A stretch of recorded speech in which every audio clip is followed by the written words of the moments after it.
दोस्तों एक बार फिर आपका स्वागत है, अभिनंदन है आपके अपने YouTube channel Aryan Institute Allahabad में। दोस्तों जैसा कि बोर्ड पर आप देख पा रहे हैं, आज एक बार फिर आपके समक्ष बात करने वाले हैं यूपी डीएलएड प्रथम सेमेस्टर बैच 2022 पर। दोस्त लगातार आपके साथ डीएलएड प्रथम सेमेस्टर के दौरान अनवरत एक वीडियो पे चर्चा किया जा रहा है।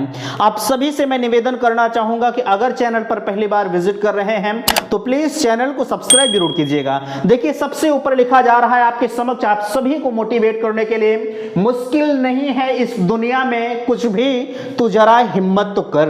कहना है कि मुश्किल नहीं है कुछ भी इस दुनिया में, तू जरा हिम्मत तो कर। ख्वाब बदलेंगे हकीकत में, तू जरा कोशिश तो कर, तू जरा कोशिश तो कर। मेरे दोस्त आप सभी को पता है, आप अगर जो है जाहिर सी बात है आपके समक्ष लिखा गया है ख्वाब बदलेंगे हकीकत में, तू जरा कोशिश तो कर। आपने एक लाइन सुना होगा, कोशिश करने वालों की कभी हार नहीं होती है। बिल्कुल, जब आपने डीएलएड प्रथम सेमेस्टर के दौरान एडमिशन लेने की बात सोच रहे थे तो उस वक्त कुछ आप लोगों को इस तरह की बातें आपके बीच में आ रही थी कि डीएलएड ऐसा है वैसा है, लेकिन मैं आप सभी से कहना चाहूंगा आप बिल्कुल सही जगह आए हैं। अगर आप डीएलएड करने की जज्बा रख ही लिए हैं तो बिल्कुल आप उस कदर अपनी तैयारी को बेहतर बनाइए ताकि आगामी जो यूपी टेट और सीटेट और प्रथम सेमेस्टर की परीक्षा हो या आपके प्रथम सेमेस्टर सेकंड थर्ड फोर्थ जो भी आपकी परीक्षाएं हों वहां आपको धुआं धुआं लगे। ठीक है, मेरे कहने का मतलब आप समझिएगा, आपकी तैयारी कुछ इस कदर होनी चाहिए। आपके समक्ष लिखा गया है यूपी डीएलएड प्रथम सेमेस्टर बैच 2022 बाल विकास एवं सीखने की प्रक्रिया एजुकेशन फर्स्ट पेपर। लगातार आपके साथ एजुकेशन फर्स्ट पेपर और सेकंड पेपर पर अनवरत आपके साथ वीडियो दिया जा रहा है। आपके लगातार कुछ कमेंट आ रहे थे कि भैया आप सिर्फ दो ही जो है बुकों पर वीडियो दे रहे हैं या दो ही टॉपिक पर वीडियो आपका आ रहा है, education first paper, education second paper. मैं आप सभी से कहना चाहूंगा वह आपकी जिम्मेदारी नहीं है, वह मेरी जिम्मेदारी है। मैंने आपसे कहा है, वादा किया है कि आपके आगामी 4 महीने में हम आपके सिलेबस को फिनिश करेंगे और मैं चैलेंज के साथ कहता हूं, जैसे ही इसे मैं बीच में लेके चलता हूं और आप सभी से मैं पूछना भी चाहूंगा कि क्या आपको सबसे अधिक जरूरत किस सब्जेक्ट की पड़ रही है, बिल्कुल आप उसे मुझे अवगत कराएं। ठीक है, ताकि उस सब्जेक्ट को भी यहां से स्टार्ट किया जाए। या आप देख पा रहे हैं बाल विकास एवं सीखने की प्रक्रिया के दौरान एजुकेशन फर्स्ट पेपर।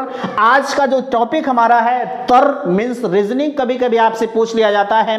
इसके पहले हमने आपको पढ़ाया इमेजिनेशन और जो है इमेजिनेशन के बाद आपके समक्ष हमने दिया है जो है कल्पना और थिंकिंग मींस जो है इमेजिनेशन और जो है थिंकिंग यानी चिंतन। ठीक है, ये दो टॉपिक हमने जो है एक वीडियो में आपके समक्ष प्रोवाइड किया। उम्मीद करते हैं कि आप सभी को अच्छा लग रहा है और आज का टॉपिक आप सभी के बीच में लिखा भी गया है, आप देख पा रहे हैं तर्क। आप रीजनिंग के क्वेश्चंस को हल करते हैं, रीजनिंग को क्वेश्चन को हल करते समय आप किस प्रकार से उसे हल करते हैं, कितना तर्क करते हैं, कितना विचार करते हैं, सारी चीजें इसमें आपको खुद ब खुद बताई जाएंगी। मैं निवेदन आपसे कर रहा हूं कि आप वीडियो को शेयर नहीं कर रहे हैं और आपका फीडबैक मुझे नहीं मिल पा रहा है। मैं रिक्वेस्ट कर रहा हूं भैया आप अपना फीडबैक अवश्य दें। ठीक है, क्योंकि आपका फीडबैक ही मेरे लिए सब कुछ होता है। लिखा जा रहा है कि सभी विषय के हस्तलिखित नोट्स प्राप्त करें मात्र 150 रुपए में। बिल्कुल आप सभी से मैं कहना चाहूंगा, अगर आपने डीएलएड प्रथम सेमेस्टर के दौरान एडमिशन अपना लिया है और आप विद्यालय जा रहे हैं या नहीं जा रहे हैं, ठीक है, अगर आपको प्रथम सेमेस्टर के जितने भी नोट्स यहां पर हैं सभी नोट्स को मात्र और मात्र 150 रुपए में आप सभी के लिए प्रोवाइड किया जा रहा है। जो लोग नोट्स लिए हैं उन्हें खुद ब खुद पता है कि नोट्स किस प्रकार से जा रही है। कुछ लोग डेमो के तौर पर नोट्स मांगते हैं। देखिए मैं आप सभी से कहना चाहूंगा, डेमो के तौर पर मैं नोट्स आपको प्रोवाइड नहीं कर सकता, क्योंकि हर किसी का कुछ प्रावधान होता है। उस प्रावधान का पालन करना हमारा एक फर्ज है। जाहिर सी बात है 150 रुपए का आपके लिए शुल्क रखा गया, बहुत ज्यादा नहीं है। अभी तक आपने बहुत सारी बुकों को परचेस किया है, बहुत सारे कोर्स को खरीदा है। एक बार यहां भी आप देखिए, आपकी तैयारी कुछ इस कदर बनाई जाएगी कि जितना आप सोच नहीं सकते। ठीक है, आए दिन आपने देखा होगा, बहरहाल छोड़िए वह बात की बात है।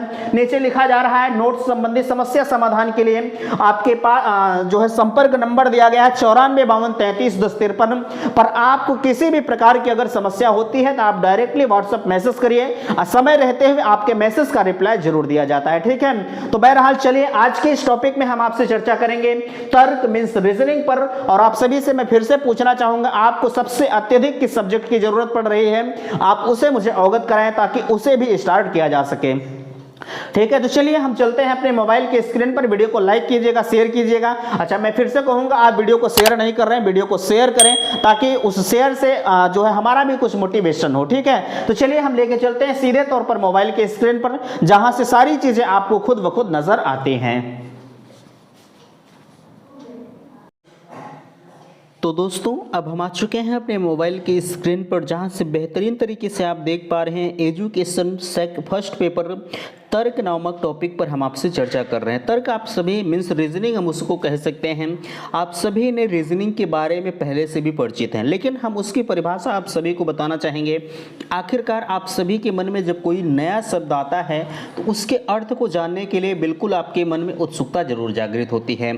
तो बिल्कुल सबसे पहले हम तर्क पर चर्चा करने से पहले तर्क की परिभाषा हम आप सभी से कहना चाहेंगे। देखिए, तर्क क्या होता है? जाहिर सी बात है, जब मनुष्य के सामने कोई समस्या उत्पन्न होती है उस समाधान की आवश्यकता होती है। ठीक है, यानी जब आपके समक्ष कोई समस्या उत्पन्न होती है तो जाहिर सी बात है उस समस्या के समाधान के लिए कुछ न कुछ जो है सॉल्यूशन निकालना पड़ता है। ठीक है, आगे आप देख पा रहे हैं इस परिस्थिति में तार्किक चिंतन का उदय होता है। बिल्कुल, अगर देखा जाए, अगर कोई समस्या आपके बीच में उत्पन्न हुई है, ठीक है, उस समस्या के समाधान के लिए बिल्कुल आप कहीं ना कहीं तार्किक चिंतन करते हैं। इस चिंतन के बाद ही आपके उस समस्या का समाधान मिल पाता है। ठीक है, आगे आपसे कहा जा रहा है, अतः तर्क वह प्रक्रिया है जिसके द्वारा किसी समस्या को हल करने के लिए वर्तमान परिस्थिति का निरीक्षण करके एक निष्कर्ष निकालने का प्रयत्न किया जाता है। ठीक है, यानी आपके सारी चीजें आपको स्पष्ट हो रही हैं, आप देख पा रहे हैं। कहा जा रहा है, आप देख पा रहे हैं, अतः तर्क वह प्रक्रिया है जिसके द्वारा किसी समस्या को हल करने के लिए वर्तमान परिस्थिति का निरीक्षण करके एक निष्कर्ष निकालने का प्रयत्न किया जाता है। बिल्कुल, अगर देखा जाए, जैसे कोई समस्या अगर आपके ऊपर उत्पन्न होती है तो वह वर्तमान परिस्थिति यानी वर्तमान समय में आपकी परिस्थिति को निरीक्षण किया जाता है और उस वर्तमान परिस्थिति को निरीक्षण करने के बाद उसका हल निकाला जाता है। ठीक है, यही आपका क्या कहलाता है? तर्क मीन्स रीजनिंग कहलाता है। ठीक है, अब आप लोगों के समक्ष रीजनिंग यानी तर्क की कुछ परिभाषा विभिन्न मनोवैज्ञानिकों के अनुसार दी गई है। आप देख पा रहे हैं, पहली परिभाषा स्किनर महोदय के अनुसार कह रहे हैं कि कार्य तथा कारण संबंधों की मानसिक पहचान का वर्णन करने के लिए प्रयुक्त किया जाने वाला कार्य तर्क है। ठीक है, आपसे कहा जा रहा है कि कार्य तथा कारण संबंधों की मानसिक पहचान, कार्य तथा कारण संबंधों की मानसिक पहचान का वर्णन करने के लिए प्रयुक्त किया जाने वाला कार्य। बिल्कुल, आपसे इसमें स्पष्ट तौर पर आप सारी चीजें समझ पा रहे हैं। ठीक है, कार्य तथा कारण यानी कार्य के कारण संबंधों को मानसिक पहचान यानी मानसिक पहचान करने का जो वर्णन आप कर रहे हैं, उसमें किया जाने वाला कार्य, उसमें आप कौन सा कार्य कर रहे हैं, वही आपका तर्क कहलाता है। ये स्किनर महोदय कह रहे हैं। ठीक है, अगला आपसे मन के अनुसार आप देख पा रहे हैं। वैसे ये परिभाषा को बहुत ज्यादा डिफाइन मैं नहीं करूंगा, क्योंकि परिभाषा अपने आप में खुद सफिशिएंट होती है, स्पष्ट रूप से आपको सारी चीजें परिभाषा में बताई जाती है। इसमें आगे कहा जा रहा है कि तर्क, यहाँ तर्क थोड़ा सा मिसप्रिंट हुआ है, देख पा रहे हैं जो है तर्क उस समस्या का समाधान करने के लिए गत अनुभवों को समायोजन करता है जिस समस्या का समाधान पूर्ववर्ती समाधानों के द्वारा होता है। ठीक है, आप इस मन के अनुसार की परिभाषा देख पा रहे हैं। अब आपके समक्ष आता है, जैसे आपसे पूछा जाए, आपने तर्क के बारे में समझ लिया, तर्क हम किसे कहते हैं। ठीक है, हमने आपके समक्ष दो मनोवैज्ञानिकों के अनुसार परिभाषा भी बताई। अब जाहिर सी बात है, एक विचार और आपके मन में आना चाहिए कि क्या तर्क के कोई प्रकार भी होते हैं। तो बिल्कुल मैं आप सभी से कहना चाहूंगा, तर्क आपके दो प्रकार के होते हैं। आपका पहला तर्क है आगमन तर्क। ठीक है, दूसरा तर्क आपके बीच में आ रहा है निगमन तर्क। ठीक है, inductive reasoning and deductive reasoning. ठीक है, अब इसमें हम बात करेंगे, आपसे आपके मन में यह डाउट आ रहा होगा कि भैया अब जो है आगमन तर्क हम किसे कह सकते हैं। ठीक है, देखिए, इसमें आगमन तर्क के अकॉर्डिंग अगर हम आपसे बात करें तो इस कहा जा रहा है, इस तर्क में व्यक्ति अपने अनुभवों या अपने संकलित तथ्यों अथवा उदाहरणों के आधार पर किसी सिद्धांत या नियम का प्रतिपादन किया जाता है। यानी इस तर्क में, कौन से तर्क में? आगमन के तर्क में व्यक्ति अपने अनुभवों या अपने द्वारा संकलित तथ्यों अथवा उदाहरणों के आधार पर किसी सिद्धांत का, नियम का प्रतिपादन किया जाता है। यानी आपसे स्पष्ट रूप से इसमें कहा जा रहा है वैसे हमें लगता है कि हमने इतने आसान से लैंग्वेज में लिखने का प्रयास किया है मेरे दोस्त, सारी चीज़ें आपको खुद ब खुद समझ में आ रही होंगी। ठीक है, अब इससे आसान लैंग्वेज और नहीं बन सकती है। आप कहीं भी किसी से भी कोर्स को परचेस करें, उससे मुझे फ़र्क नहीं पड़ता, लेकिन आप हमारी नोट्स से और उनके नोट्स से आप कंपैरिजन करिएगा। अगर इतने आसान से शब्दों में आप पाइएगा तो आप मुझसे ज़रूर कमेंट सेशन में बताइएगा। ठीक है, अच्छा, अगर आप इस पीडीएफ को प्राप्त करना चाहते हैं तो बिल्कुल मैं कहूँगा आपसे कि लिंक आपके डिस्क्रिप्शन बॉक्स में दिया गया है। मामूली सी शुल्क 150 रुपये का पेमेंट करके आप प्राइवेट टेलीग्राम चैनल ज्वाइन करें, वहाँ से इस पीडीएफ को आप प्राप्त कर सकते हैं। पर डे आपके लिए कक्षाएं प्रोवाइड की जा रही हैं और सभी का पीडीएफ जो है एक दिन पहले आपके लिए मिल जाता है। चलिए, यह तो आगमन तर्क के अकॉर्डिंग आप समझ गए। अगला आपके बीच में आता है निगमन तर्क हम किसे कह सकते हैं। ठीक है, आगमन तर्क को तो आपने समझ लिया। निगमन तर्क की अगर हम बात करें तो इस तर्क में व्यक्ति पूर्व निश्चित सिद्धांतों अथवा नियमों के आधार पर किसी परिस्थिति या वस्तु विशेष की सत्यता को प्रमाणित करता है। ठीक है, आपसे इसमें स्पष्ट रूप से कहा जा रहा है कि इस तर्क में, किस तर्क में, निगमन के तर्क में व्यक्ति पूर्व निश्चित सिद्धांतों, ठीक है, यानी पहले से कोई सिद्धांत निश्चित है अथवा नियमों के आधार पर कोई नियम पहले से निर्धारित है, उस परिस्थिति या वस्तु विशेष की सत्यता को प्रमाणित करता है। कौन सा तर्क? निगमन तर्क। क्या आपको निगमन तर्क समझ में आ गया कि नहीं आ गया? बिल्कुल मैं आपसे कमेंट सेशन में इसकी राय आपसे अवश्य चाहूँगा। ठीक है, अब आपके समक्ष अगर निगमन तर्क समझ में आ गया है तो जाहिर सी बात है अब जो आपका तर्क है, हम उस तर्क शक्ति का विकास अपने अंदर हम किस प्रकार से कर सकते हैं। जैसे आप किसी क्लास में एंटर कर रहे हैं एक शिक्षक के तौर पर, ठीक है, और आपसे कहा जा रहा है कि भैया बच्चों के अंदर आपको तर्क शक्ति का विकास करना है, तो जाहिर सी बात है आपके मन में जो है समस्या जरूर उत्पन्न होगी कि आखिरकार हम तर्क शक्ति का विकास किस प्रकार से कर पाएंगे। ठीक है, तो सबसे पहला आप देख पा रहे हैं तर्क शक्ति के विकास के अंतर्गत उपयुक्त समस्या उपस्थित करना।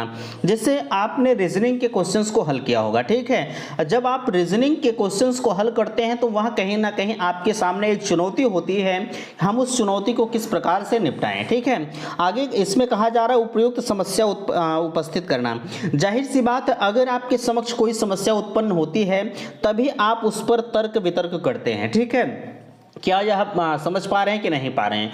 ठीक है, बिल्कुल यह चीज़ें आपको समझ में आ रही। जैसे अगर आपके सामने कोई समस्या उत्पन्न हुई तो आप उस पर विचार करते हैं कि भैया ये हम किस प्रकार से करें कि ये हमारा ऐसा हो जाए, ऐसा हो जाए, तो वही इसी से आपके तर्क शक्ति का विकास हो सकता है। अगर आपके समक्ष कोई समस्या उत्पन्न नहीं होती है तो जाहिर सी बात है आपके तर्क शक्ति का विकास कतई हो नहीं सकता। ठीक है, आगे आपसे कहा जा रहा है विषयों का गहन अध्ययन करके। जाहिर सी बात है अगर हम आपसे कहें आप एजुकेशन फर्स्ट पेपर पढ़ रहे हैं, ठीक है, अगर एजुकेशन फर्स्ट पेपर आप सतही तरीके से पढ़ रहे हैं तो आपके तर्क शक्ति का विकास नहीं हो सकता। यानी कहने का सेंस हमारा समझिएगा कि तर्क शक्ति का विकास आपका तभी हो सकता है जब किसी सब्जेक्ट का आप गहन अध्ययन करेंगे। जैसे अगर हम मान लें आपसे, अगर आप किसी सब्जेक्ट से पीएचडी करने जा रहे हैं, जैसे हम मान लें आप एजुकेशन से पीएचडी करने जा रहे हैं, तो पीएचडी करने के लिए पीएचडी आपका एक शोध होता है। ठीक, आप उसमें किसी सब्जेक्ट का बड़ा ही गहन अध्ययन करते रहते हैं। ठीक है, जब तक उसके आप जड़ तक नहीं पहुंच जाते तब तक आपकी पीएचडी वो अगर देखा जाए तो वह अच्छी नहीं मानी जाती है ना। तो सेम वही चीज़ें हैं, जब आप किसी विषय का गहन अध्ययन करेंगे वही जाकर आप अपने तर्क शक्ति का विकास कर सकते हैं। वैसे हम आपके समक्ष नोट्स प्रोवाइड कर दे रहे हैं, आप इसी नोट्स को ले जाकर आप अपने कॉपी में छाप लीजिए। ठीक है, यही नोट्स ले जाकर आप अपने कॉपी में छाप लीजिए तो आपके तर्क शक्ति का विकास नहीं होगा।